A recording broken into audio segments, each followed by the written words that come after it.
우리가 주보를 보시면서 오늘 설교 제목이 뭐라고 써 있어요? 주보에 네. 우음목피라고 이제 써 있어요. 이게 도대체 무슨 뜻인지 의문을 가지신 성도님들이 계실 겁니다. 우음목피, 사자성어처럼 생겼지만 사자성어는 아니고요.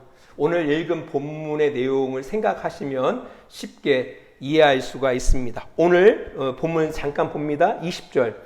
다만 우상의 더러운 것과 음행과 목매어 죽인 것과 그다음에 피를 멀리하라고 편지하는 것이 옳으니, 그래서 우음목피라고 이렇게 제목을 기록을 했어요.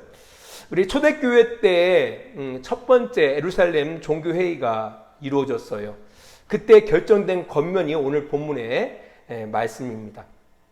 이방인 기독교들은 이제 유대인들과 같이 할례와 율법을 지킬 의무는 없지만 유대인 기독교인들과 이방인 기독교인들 간의 교제를 위해서 적어도 네 가지 정결 의무 상황으로 지켜야 한다라는 그런 본문의 내용입니다. 우상의 제물, 음행, 그리고 목매어 죽인 것과 피를 멀리하라는 규정입니다. 이 규정은 그 당시 예루살렘 종교회의 때 갑자기 생겨난 규정이 아닙니다.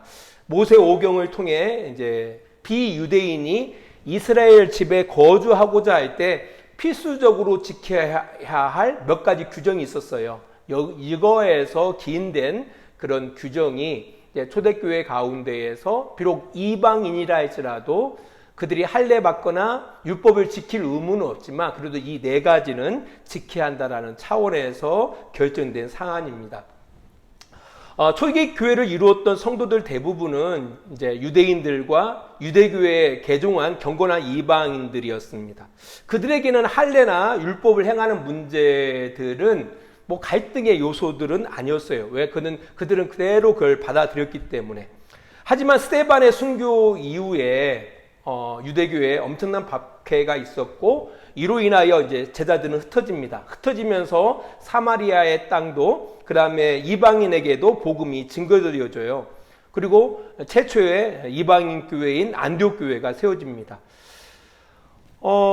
아무튼 그 안디옥 교회에서 성령의 말씀을 받아서 바나바와 바울을 선교사로 세워서 안수해서 이제 파송하죠. 그들이 가는 곳곳마다 복음이 증거되어질 때에 유대인에 해당해서 복음이 증거되어져요.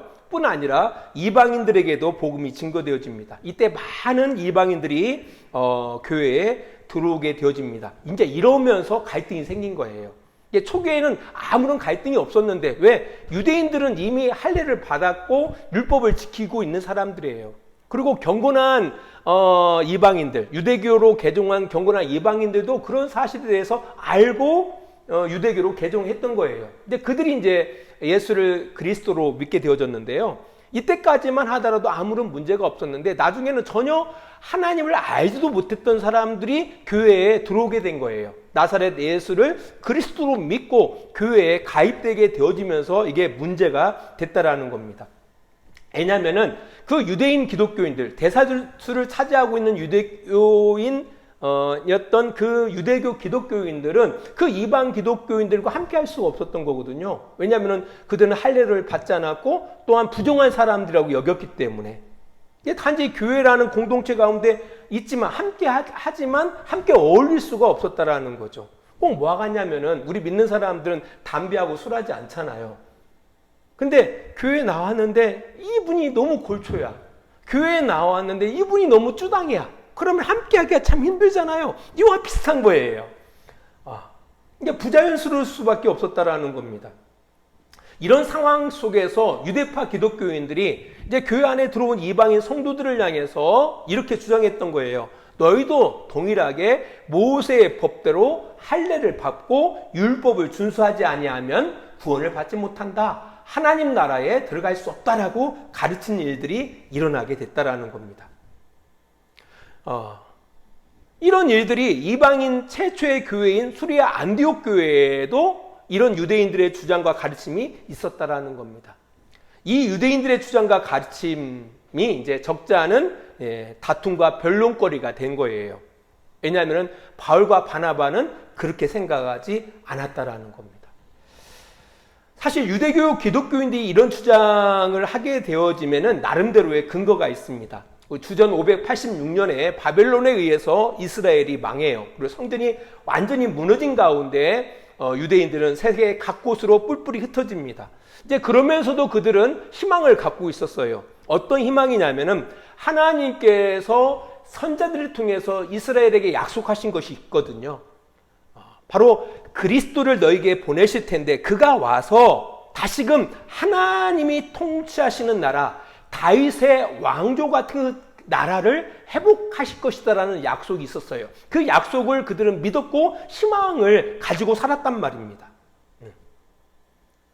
그런 가운데 2000년 전에 나사렛 예수가 이 땅 가운데 오셔서 그가 그리스도로서 십자가에서 죽으시고 부활하심을 통해서 그를 통해서 제사함과 그를 통해서 하나님 앞에 옳다함을 입는 그 하나님 나라의 복음이 증거되게 된 거예요. 이것을 이제 유대인들은 받아들인 거거든요. 그 나사렛 예수를 하나님이 보내신, 그들을 구원하기 위해서 보내신 그 그리스도로 믿은 거예요. 메시아로 믿었단 말이에요.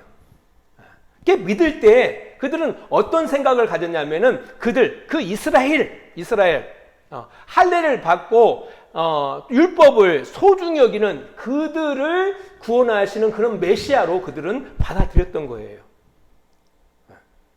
근데 이제 문제는 여기까지는 문제는 없었는데 신기한 것은 할례를 받지도 않고 또 율법도 지키지 않은 사람이 그 나사렛 예수를 메시아로, 나사렛 예수를 그리스도로 믿는 거예요. 그리고 하나님 나라 가운데 들어오는 거예요.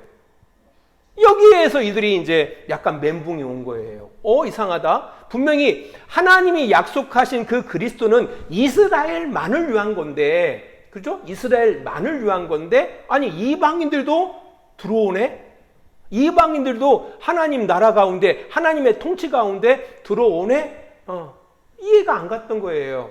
이런 가운데에서 그들이 생각한 것은 비록 너희들이 이 나사렛 예수를 그리스도로 믿는다 할지라도 우리처럼 할례 받아야 하고 율법을 지켜야 한다라고 주장을 했던 거예요. 그러니까 단순히 나사렛 예수를 그리스도로 믿는다고 해가지고 하나님의 통치 가운데 살 수 없다. 그러니까 하나님의 구원 가운데 나아올 수 없다. 우리가 구원이라는 것은 어려운 것이 아니에요. 바로 하나님의 통치를 받는 것을 구원이라고 하는 거예요. 하나님의 통치를 받는 것이 뭐라고요? 구원인 거예요. 그러니까 하나님의 통치를 받지 않는 것은 아직 구원받지 못한 거예요. 구원이 뭐라고요? 하나님이 나를 통치해 나가시는 거예요. 이걸 구원이라고 그래요. 예수 믿고 죽어서 지옥 안 가고 이런 차원이 구원이 아니라 참된 구원이라는 건 바로 뭐냐면은 하나님 나를 통치하시는 거죠. 아무튼 그러니까 나사렛 예수를 그리스도로만 믿는다고 해서 우리가 하나님의 통치 가운데 들어갈 수 있는 것이 아니라 뭘 통해서 우리들처럼 할례 받고 또한 율법을 지켜야만이 하나님의 통치 가운데 나아갈 수 있다라고 주장했던 거예요. 반면 이제 바나바와 바울의 입장에서는 전혀 안 그렇거든요. 초기에 바나바나 바울도 그런 생각을 갖고 있었어요. 그렇지만 그가 이방인에게 복음을 증거하니까 아니 이방인들이 그들은 할례를 받지도 않았고 율법을 지키지도 않았고 하나님도 전혀 알지 못하는 그들이 나사렛 예수를 그리스도로 믿는 순간 하나님의 통치가 임하는 거예요.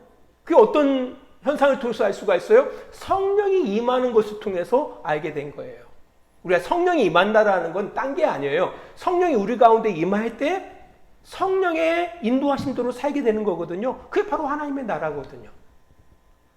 그렇잖아요. 철없는 자식이 어느 순간에 철이 확 들어가잖아요. 확 들어가면은 부모에게 효도를 행하지 않았던 아이가 부모에게 효도를 행해요. 철 들었다고 하잖아요.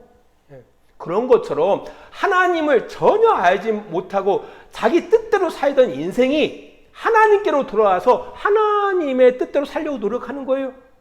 이게 성령이 임한 거죠. 이걸 구원이라고 한단 말이에요. 보니까 바나바나 바울의 입장에서 바라보니까 자신들도 옛날에는 그렇게 생각했는데 막상 복음을 증거하니까 그들은 할례로 받지도 않았고 율법을 지키지도 않았는데도 불구하고 그들에게 성령이 임하고 그들이 성령의 뜻대로 살더라는 거예요. 야, 이런 거구나. 이제 그러다 보니까 이 바나바나 바울이 막상 복음을 증거하고 또 그런 모습을 통해서 말씀을 바라보니까 전혀 그게 아니더라는 거예요. 그러니까 이 두 가지 생각들이 갈등이 이제 생기게 된 거예요. 그것도 안디옥 교회에서. 이 생각과 해석들의 차이로 갈등, 심지어는 이제 다투게 되어졌고요. 많은 논쟁이 일어났다라는 겁니다. 그래서 그 유대인들은 우리가 나사렛 예수를 그리스도로 믿더라 하더라도 뭘 받아야 한다? 할례하고 율법을 지켜야 한다 라고 주장을 하고요. 바나바와 바울은 아니다. 예수 그리스도로 우리는 충분하다. 우리가 어떤 자격이 있어서 하나님 나라 백성이 되어지는 것이 아니다. 오직 예수 그리스도를 힘입어서 제사함을 받고 죄업다함을 받고 예수 그리스도를 힘입어서 우리가 하나님 앞에 옳다 인정을 받아서 하나님과 함께하게 된 것이다 라고 주장을 했던 거예요. 근데 이것이 계속 다퉈지다 보니까 이 문제를 가지고 이제 안디옥 교회에서 여러 가지 회의를 열었을 거 아닙니까? 회의를 열은 가운데 이런 결정을 한 거예요. 자, 이것을 우리가 처리하기는 힘드니까 이 문제를 가지고 예루살렘에 있는 사도들과 장로들 앞에 이 문제를 갖다 꺼내놓자 해가지고 바나바와 바울 그리고 유대교의 그 주장대로 할례와 율법을 지켜야 한다라는 주장을 한 사람들 몇을 묶어가지고 예루살렘으로 보내버린 거예요.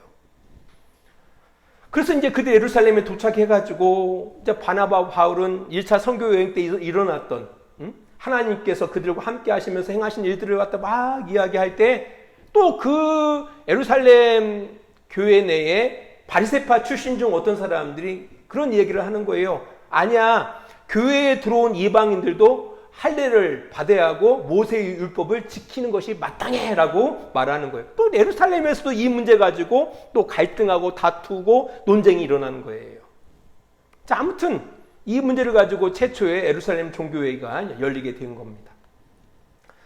이 안을 가지고 이제 논쟁이 이루어졌는데요. 제일 먼저 베드로가 이렇게 이야기를 해요. 하나님께서 보니까 이제 베드로는 경험을 했어요. 이미 하나님께서 이방인의 마음을 여시고 우리와 같은 성령을 주셨다. 그들이 뭐 율법을 지키고 할례를 받아서가 아니라 믿음으로 그들의 마음이 깨끗하게 되더라. 보니까 하나님께서는 유대인이나 이방인이나 차별하지 않더라라는 것을 말합니다. 그러면서 우리 조상이나 우리도 능히 지키지도 못하는 이 율법들을 그들에게 매이게 하는 것은 마땅하지 않다.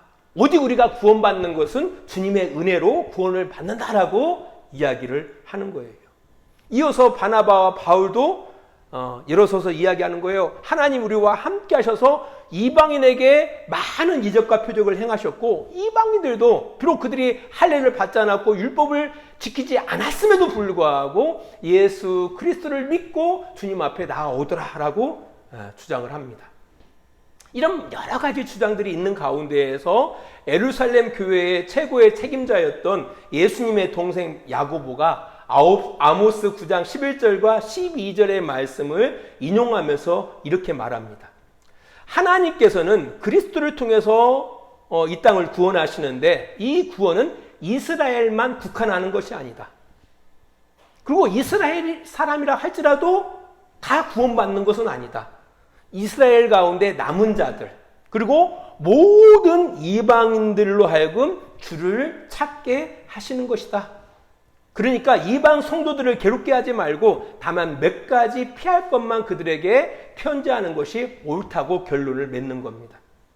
그 결론이 오늘 본문의 말씀이에요. 우리 사도행전 15장 28절 29절 말씀을 잠깐 보겠습니다.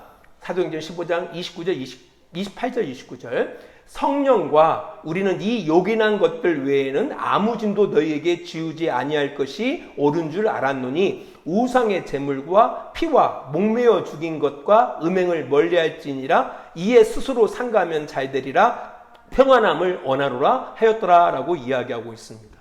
그래서 이제 목피라는 이제 설교 제목이 나온 거예요. 여기서는 우피 목음이라고 할 수 있겠죠. 예, 사도행전 15장 28절 29절은 왜 이렇게 앞 글자만 따로 해서 말씀드리냐면은 옛날에 신학대학원 시험 볼 때에 이걸 외우기 위해서 그렇게 우목피라고 외웠던 거예요. 그래서 그렇게 말씀을 드린 겁니다. 참 감사하죠. 우리보다 먼저 믿은 성도들이 이런 갈등과 다툼과 논쟁이 있었기 때문에 우리가 할례받지 않아도 돼요, 우리 남성들이. 그리고 율법에 매임해서 이렇게 자유롭게 신앙생활하게 된 거예요. 만약 그때 우리가 다른 결정이 있었더라면 우리가 좋아하는 돼지고기 못 먹어요. 삼겹살 못 먹어요. 왜? 율법에서는 먹을 수가 없거든요. 여러분, 매기 매운탕 절대 못 먹어요. 율법에서는 먹을 수가 없거든요. 그런 매임에서 우리가 자유롭게 신앙생활을 하게 됐다라는 겁니다. 이런 갈등들이 비단 그때만 있었겠어요? 지금도 많은 갈등들이 교회 안에서는 일어나고 있다라는 겁니다. 그런 갈등들이 있고요. 이 갈등 때문에 다툼과 논쟁이 일어난다라는 겁니다. 여러분들이 생각해 보실 때에 이런 모습, 교회에서 갈등이 있고요. 그것 때문에 다툼이 생기고요. 논쟁이 일어나요. 이게 믿음 없는 모습으로 보입니까? 이것이 교회나 성도들에게 덥습지 못한 모습으로 보입니까? 전혀 그렇지 않다라는 거예요. 이것이 바로 건강한 교회의 모습이에요. 이런 갈등과 다툼과 논쟁이 이방인 최초의 교회인 안디옥 교회에서 있었다라는 거예요. 여러분들, 건강한 몸이라는 게 이런 거예요. 바이러스가 몸에 들어오지 않는 것이 건강한 몸이 아니에요. 사람은 언제든지 바이러스가 들어올 수가 있어요. 건강한 몸은 그 바이러스를 향해서 싸울 수 있는 항바이러스가 생성되느냐 생성하지 않느냐에 결정되어지는 거예요. 그러니까 우리가 신앙생활 하다 보면은요, 항상 우리가 갈등이 생길 수가 있고요. 그 갈등으로 인하여 다툼이 일어날 수가 있고요. 논쟁할 수가 있다라는 거예요. 이것이 건강치 못하다는 것이 아니에요. 건강하지 못한 교회가 그런 교회지라고 생각하는데 전혀 그렇지가 않다라는 거예요. 뭐 그렇다고 해서 사사건건 싸우라는 건 아니에요. 사사건건 갈등하고 다투고 싸우라는 얘기는 아닙니다. 이 사안에 대해서 그렇다라는 거예요. 이 사안, 특별히 우리가 구원을 어떻게 받느냐, 우리의 행위로 받느냐 아니면 은혜로 받느냐, 아주 중요한 문제거든요. 이거는 교회를 지키는 문제예요. 진리를 추구하는 문제예요. 이런 부분에 대해서 우리가 마음껏 갈등하고 다투고 논쟁하라는 얘기예요. 여러분, 배가 산으로 가면 문제 아닙니까? 당연히 갈등해야죠. 다투어야죠. 싸워야죠. 배가 산으로 가서는 안 되잖아요. 배가 바다를 향해서 향해야지. 사실 이 안디옥 교회에서 일어난 이 갈등은, 이거 배가 산으로 가느냐, 이 배가 바다를 향해 잘 향해하느냐를 결정한 아주 중요한 문제였다라는 거예요. 이 문제가 잘 해결됐기 때문에 우리가 그런 믿음을 갖고 있는 거예요. 오직 우리는 믿음으로 의롭다함을 입는다. 그죠? 오직 주 예수의 은혜로 우리가 하나님 앞에 옳다 인정을 받는다라는 이 진리 가운데 굳건하게 설 수 있었다라는 겁니다. 그잖아요. 또 하나님께서는 차별하지 않는다. 유대인이나 이방인이나 하나님은 차별하지 않는다. 이런 사실들을 우리가 알고 믿게 되었다라는 겁니다. 만일 싸우는 것 교회에 덕스럽지 않는 모습이야, 다투는 것 교회에 덕스럽지 않는 모습이야, 이렇게 이야기하면서 좋은 것이 좋은 것이요 라고 하고 이 갈등을 무시했다라면은, 그래서 다툼도 없고 논쟁도 없었다라면은 오직 믿음으로 말미암아 구원을 얻는다라는, 구원을 받는다라는 이 진리에 우리가 굳건히 설 수 없었을 거라는 거예요. 저는 우리 주안교회 성도들이 이랬으면 좋겠어요. 정말 중요한 문제에 대해서는 갈등하고 또 다투고 논쟁을 했으면 좋겠어요. 그것이 건강하지 못한 게 아니에요. 건강한 거예요. 그리고 권위에 대해서는 존중할 줄 알고. 그잖아요. 예루살렘 종교회의에서 결정이 됐을 때 모두가 다 이 결정에 대해서 존중하는 모습을 볼 수가 있잖아요. 이런 모습은 비단 안디옥 교회뿐 아니에요. 2000년 교회사가 그것을 증거하고 있어요. 교회 안은 끊임없는 갈등의 문제들이 있었거든요. 그 갈등의 문제들을 가지고서 어떻게 종교회의가 계속 열렸던 거예요. 이게 신약 성경 27권이 우리에게 오기까지도 어마어마한 갈등들이 있었어요. 그리고 종교회의가 있었어요. 그래서 성경 27권이 우리에게 이렇게 오게 된 거예요. 정말 진리를 찾고 구하는 일에 대해서는 갈등해야 돼요. 고민해야 돼요. 그리고 다툼을 두려워하지 않아야 돼요. 논쟁해야 돼요. 그래야만이 교회가 건강하게 발전돼 나갈 수가 있다라는 겁니다. 근데 안타까운 것은 지금의 우리 한국교회의 모습을 바라보면은 진리를 찾는 문제에 대해서는 갈등하려고 하질 않아요. 다투지도 않아요. 논쟁하는 것을 두려워한다라는 거예요. 그것을 믿음 없는 것으로 여긴다라는 거예요. 침묵하죠. 근데 중요한 건 침묵만이 능사가 아니다라는 겁니다. 그러다 보니까 실력이 안 늘어가요. 그건 참다운 믿음의 모습이 아닙니다. 여러분, 갈등하는 것이 불경건한 것이 아니에요. 믿음 없는 것이 아닙니다. 다투는 것이 믿음 없는 것이 아니에요. 네. 그런 얘기가 있어요. 불의에 침묵하는 것은 그 침묵하는 사람이 불의하기 때문에 그렇다라는 거예요. 잘 생각해 보세요. 불의에, 그가 아님에도 불구하고 침묵하는 것은 그 사람이 불의하기 때문에 침묵하는 것이다.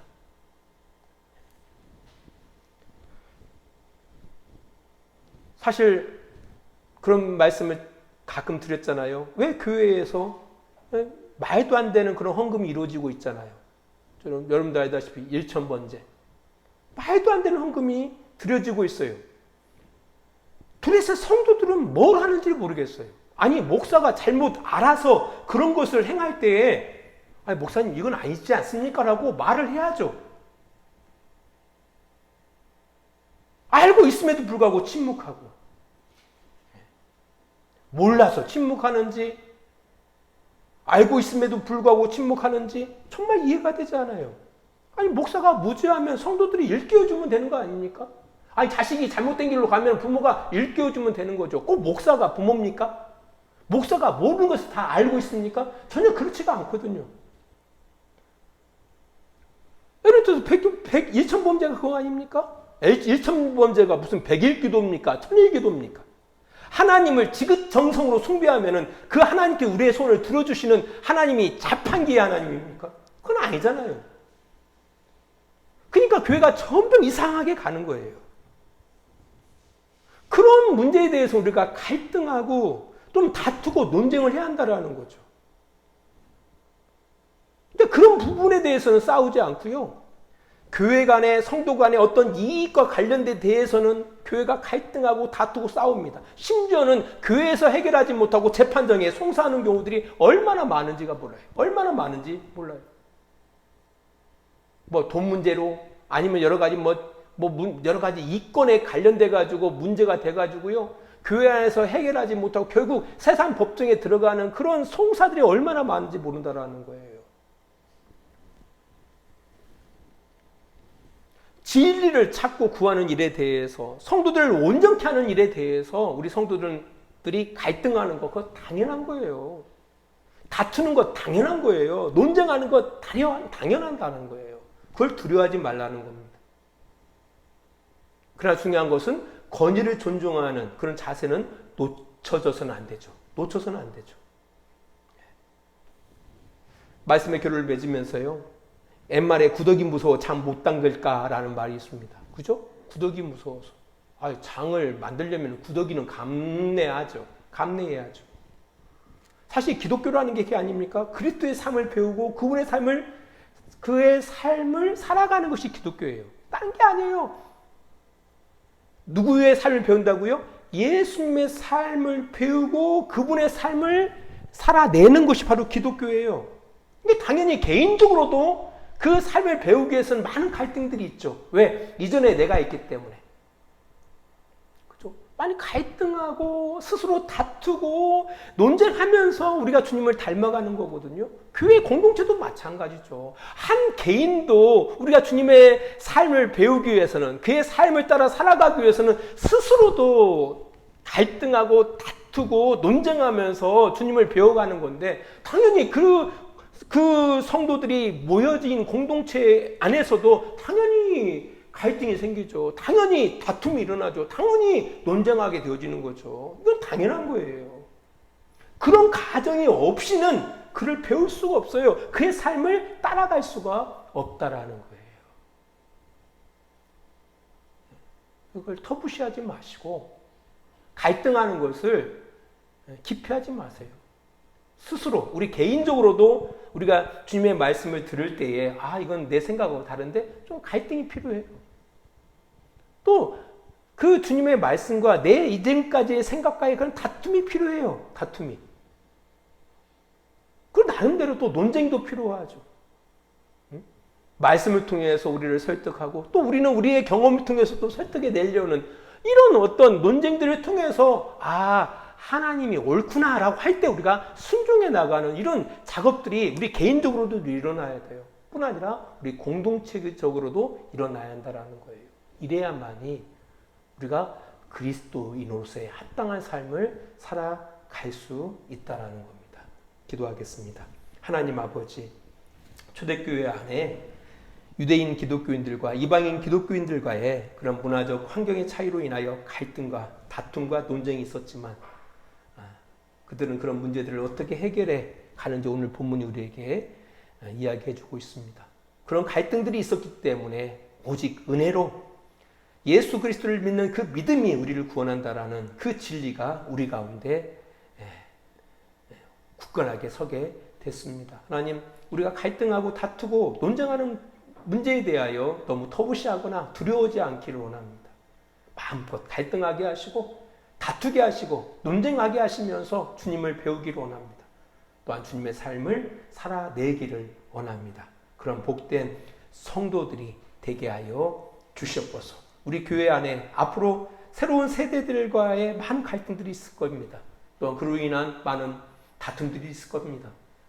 많은 논쟁들이 있을 것입니다.